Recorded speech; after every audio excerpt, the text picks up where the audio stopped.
All right, Herc, time for some football versus soccer. USA versus Mexico. They played the same two teams in this past international window. Who do you think had the better October? Mexico. There's no doubt about it. Listen, I already said that the U.S. men's national team played the worst 45 minutes I've seen under Greg Berhalter. The Mexican national team played the best game we've seen in the last 4 or 5 years. And guess what? They did it after an underwhelming window versus Australia and Uzbekistan when they had to come back in both games. So Jimmy Lozano was under a bit of pressure. And with this great window, he's earned a little bit of credibility, and also he's earned a little bit of, I guess, alleviated a little bit of that pressure, if you will, as well. So I think he proved to those out there that they're capable of a good game, but also to his players that if you buy in, we can do special things.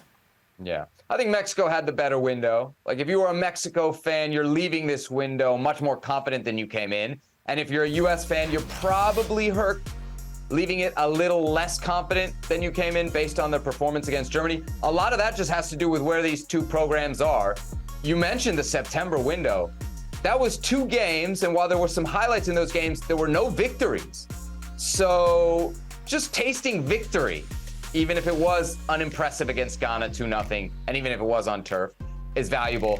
But this performance against Germany, I mean, this is the light at the end of the tunnel for Mexico fans, and you got to feel really, really good about what Mexico was able to do in these 2 games. My question for you, Herc, from a U.S. perspective, does what they did against Ghana, especially how good they looked in that first half, does it wash out the sour taste from your mouth of what you saw against Germany? No, sometimes it's figuring each other out. It's putting in a professional shift. You could argue the strongest lineup was the second lineup. It looked like the strongest lineup. They performed like it was the strongest lineup. So I don't take stock into what they did in a game where they scored multiple goals and won. There you go. So Mexico with a win over Ghana and a draw against Germany, the United States losing to Germany and then beating Ghana.